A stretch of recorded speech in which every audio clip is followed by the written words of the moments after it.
obat bagi hati yang keras. Yang pertama sekali adalah membaca Al-Quran. Tentu dengan tadabbur.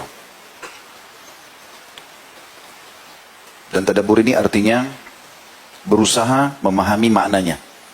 Kita mungkin dengan terjemahan ya. Dibaca. Dan dalam tadabbur Al-Quran ini minimal 10 ayat per hari.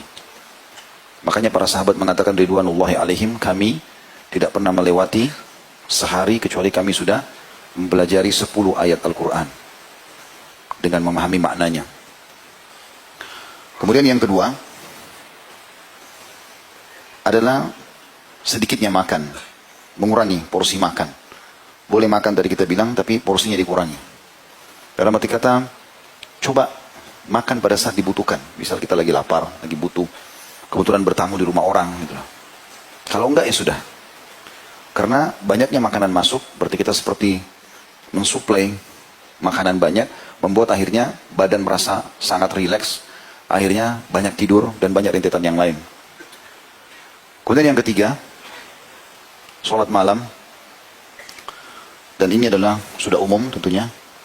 Umumnya kita bangun, sholat malam, beribadah kepada Allah Subhanahu Wa Taala. Karena sholat sunnah yang paling afdal setelah sholat wajib adalah sholat qiyamul lail. Dan ini kebiasaan orang-orang saleh. Sudah menjadi kebiasaan mereka, tidak mungkin lewat satu malam kecuali sholat malam. Dan Nabi SAW saking rutinnya kerjakan sholat tahajud itu sampai-sampai kalau beliau kelewatan tidur, misalnya bangun sudah azan subuh, maka beliau SAW mengerjakan sebelum waktu duha 12 rakaat. Yang tadinya sholat malam 11 rakaat. Kemudian yang keempat adalah mendekatkan diri kepada Allah di waktu sahur atau di waktu menjelang subuh dengan doa. Jadi doa secara khusus di waktu itu diperlukan, itu untuk melunakkan hati. Karena orang lebih khusyuk, lebih segala macam. Dan yang kelima, duduk dengan orang-orang soleh. 5 hal ini digabung di satu statement yang disampaikan oleh Ibrahim Al-Khawwash atau Khawwas rahimahullah. Beliau mengatakan dawa'ul qalbi khamsu asya. Obat hati yang keras ada 5.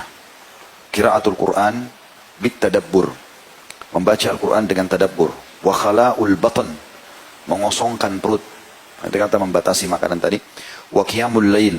Selalu rutin bangun sholat malam. Udah nggak boleh lagi lewat malam kecuali antum sholat. Walaupun cuma 2 rakaat.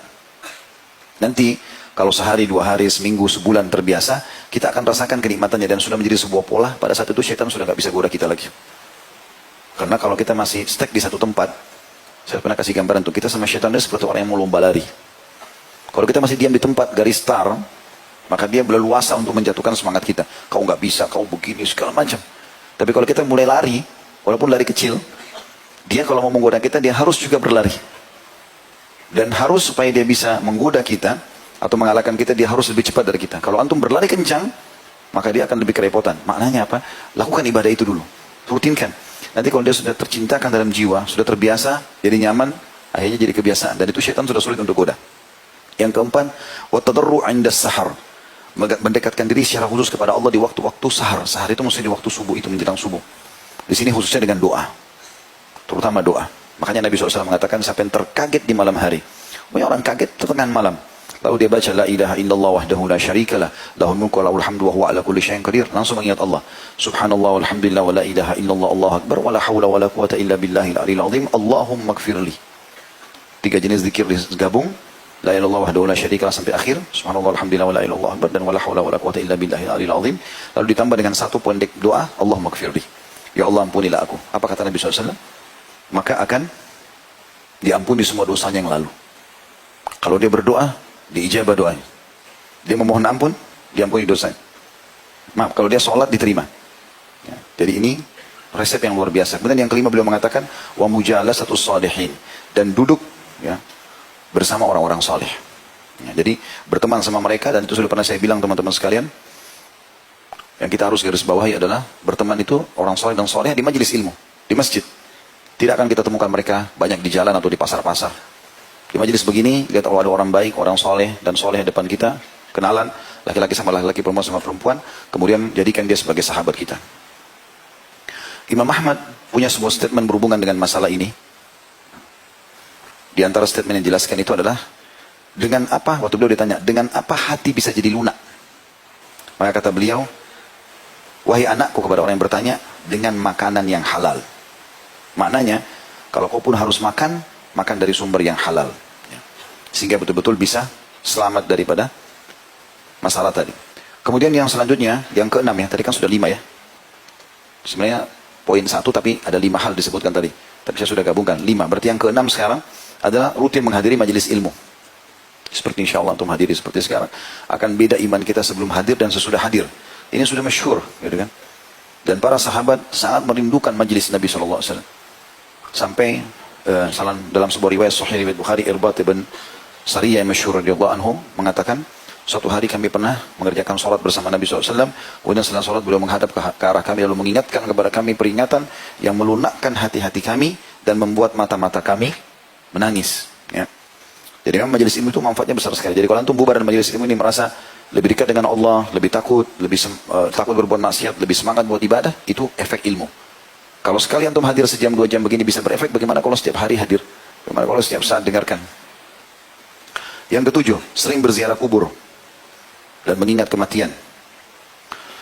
Ada murid seorang Imam Ahmad bernama Abu Talib, dia berkata, seorang laki-laki pernah bertanya kepada Abu Abdillah atau Imam Ahmad tentang bagaimana melunakkan hati. Maka beliau mengatakan, masuklah ke dalam pemakaman. Di situ sejenak, renungi dan usaplah kepala anak yatim. Tapi yang kita saksi bahasan adalah masalah mendatangi kuburan. Sa'id ibn Jubair rahimahullah berkata, dan Rabi ibn Abi Rashid berkata, "Lau faraka dzikrul mauti qalbi sa'a khasyitu an yafsuda qalbi." Seandainya mengingat kematian terpisah dari hatiku sekejap saja, dia sempat aku tidak mengingat kalau aku akan mati, maka aku takut hatiku menjadi rusak. Juga Aisyah radhiyallahu anha pernah ditanya tentang keluhan masalah kerasnya hati. Maka beliau berkata, perbanyaklah mengingat kematian. Engkau akan mendapatkan apa yang kau inginkan. Jadi kalau kau selalu ingat mati, ingat kalau kau akan meninggal dunia, sesehat apapun badanmu, setinggi apapun jabatanmu, sebanyak apapun hartamu, tetap kau akan meninggal dunia, maka hatimu akan lunak. Kemudian wanita yang tadi minta nasihat kepada Aisyah pun mengerjakan, setelah itu dia pun mendapat petunjuk di hatinya dan bersyukur tentang perasaan itu. Ya, subhanallah, saya beberapa hari yang lalu, saya sempat mendapatkan informasi dari teman-teman, ada seorang pengusaha, kalau tidak salah dari Kuwait. Orang ini kaya raya, punya pesawat pribadi, punya mobil, gudang di rumahnya, gudang emas, ada segala macam, kaya raya. Terakhir situ tulisannya, ujung-ujungnya dia kesini. Jadi di foto, banyak foto tentang hartanya itu, pesawat pribadinya dengan warnanya, seragam dengan warna mobilnya, rumahnya, gudang emasnya, perhiasan-perhiasan, segala macam hal. Mobil yang mahal-mahal tertata di halaman dia. Terakhir di sebelahnya ada foto kuburan dia. Tanah, gundukan tanah sampai batu di kepalanya. Itu bahasanya adalah, inilah akhir perjalanan seorang miliarder Kuwait. Bukan tidak boleh mengumpulkan harta, tapi harus sadar teman-teman, kita akan kembali ke sana. Dan sebagaimana kita lahir dalam kondisi hanya menggunakan satu kain selimut pada saat kita lahir, telanjang lahir kita juga meninggal begitu. Telanjang semua, nggak ada lagi nih jabatan, ya semuanya perangkat-perangkat semua, ya ini tidak akan dibawa. Semua hanya jadi kenangan. Oh itu mobilnya fulan, oh itu sepatunya dia, oh itu istrinya, oh itu suaminya, oh itu anaknya. Selesai. Itu bahan ceritanya orang. Tapi antum bertanggung jawab sendiri di depan Allah hari kiamat. Ingat itu, akan mati. Hati-hati dengan itu. Kemudian yang selanjutnya adalah berbuat baik dengan semua orang miskin, orang yang susah. Yang keberapa? Yang ke-8, berbuat baik. Jadi selalu melihat orang yang lebih susah dari kita, teman-teman. Banyak kan orang subhanallah hatinya keras, karena dia sengaja cari tempat yang eksklusif, dia tidak pernah mau berbaur sama orang. Keluar tidak pernah mau lihat keadaan. Jalan lihat, di Jakarta ini banyak sekali pelajaran bisa kita ambil.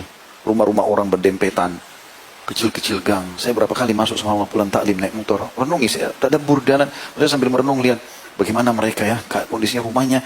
Mungkin kadang-kadang ada yang cuma 1,5 meter kali 1,5 meter duduk, anaknya, suaminya di situ jual cuma saset-sasetan minuman, sedikit hidup, subhanallah. Itu dengan melihat itu kita jadi bersyukur kalau Allah kasih kita rumah lebih besar. Ada orang yang jalan kaki, ada orang yang dorong gerobak. Ada orang subhanallah pernah dorong gerobak, saya temukan di daerah Pancoran, nggak ada sendalnya. Diambil bekas botol minuman, botol air mineral, itu digepengin sama dia, di lubang bagian depan dekat kepala tutupnya itu, dipakai jadi sendal. Jadi dia jalan itu bunyi-bunyi sendal. Nggak ada sendalnya. La haula wala quwata illa billah. Tapi ada orang atau banyak orang yang hatinya keras. Lihat orang begitu, nggak ada lunak hatinya, bantu ya akhi. Allah perlihatkan mata kita ke orang begitu itu untuk kita bantu. Bukan cuma lewat, oh ya sudah, orang miskin, udah. Ada orang dulu di pinggir jalan, jelas bajunya kotor, jelas mengulurkan tangan, jelas ada kotaknya. Wah, kayaknya pura-pura, kayaknya anak pinjaman, kayaknya begini. Bernegosiasi sama syaitan. Tugas kita kalau ada kesempatan ibadah, eksekusi, bukan negosiasi. Hah? Ada kesempatan langsung kasih. Dan usahakan antum berlomba dengan siapapun. Ada orang miskin, jangan tunggu orang lain memulainya, antum memulainya. Karena kalau kita memulai dan orang lain ikuti, kita akan panen pahala mereka semua. Kan begitu di zaman Nabi SAW kan. Waktu Nabi lihat orang-orang miskin datang, bajunya, badan mereka kurus, wajahnya sampai merah hitam-hitaman. Nabi sudah tahu orang miskin makan minta. Nabi naik ke mimbar, motivasi para sahabat, ayo bersedekahlah, ayo beginilah, ayo begitulah. Tidak akan berkurang harta seorang karena sedekah. Semua sahabat semangat. Tapi diam, nggak ada yang berdiri. Ada satu sahabat dari belakang, maju langsung. Dia taruh kain, lalu dia mengatakan, ya Rasulullah, dikorek kantongnya semua. Ini sedekah saya. Waktu lihat orang ini satu buat, satu masjid datang, pada nyumbang semua. Apa kata Nabi SAW? Man dalla ala khairin, kana lahu mithul ajri fa'il, min ghairi yanqus min ajri fa'ili syai'a. Siapa yang menjadi penyebab orang lain melakukan perbuatan baik, dia akan panen pahalanya. Orang ini hanya karena dia memulainya, maka orang lain ikuti, dia panen semua pahalanya satu masjid. Banyak orang subhanallah dia tunggu dulu, orang lain buat, baru dia mau buat. Nah, kalau orang lain tidak buat, ya sudah dia juga nggak buat. Kita malu pada tempatnya, malu kalau bermaksiat kepada Allah, malu kalau ambil bukan hak kita. Tapi kalau dalam beramal soleh nggak ada malu ini. Kerjakan. Bahkan kaidah syariahnya jelas. Dalam hal ibadah kita harus mendahulukan diri kita dari orang lain. Kerjakan dulu baru ajak orang lain. Saat pertama kosong masuk dulu. Jangan bilang silakan Pak, dia di saf kedua. Orang lain masuk surga atau dapat pahala lebih banyak, dia sedikit. Hah? Ini pernah saya kasih contoh begitu. Antum lagi naik mobil sama teman, ada orang miskin, ketuk-ketuk kaca. Dibukalah, teman antum menyumbang. Apa yang antum lakukan biasanya? Oh sudah, teman saya kan sudah bantu. Ya akhi, dan ukhti, lihat teman antum, dicatat pahala antum sendiri, cuma lihat. Seakan-akan, oh nanti dia dibalas surga, saya cuma lihat saja. Ikut, kasih. Kalau perlu kita duluan, itu orang miskin, berhenti dulu sebentar, kasih. Teman kita ikut, kita dapat pahala dia. Bersaing dalam itu.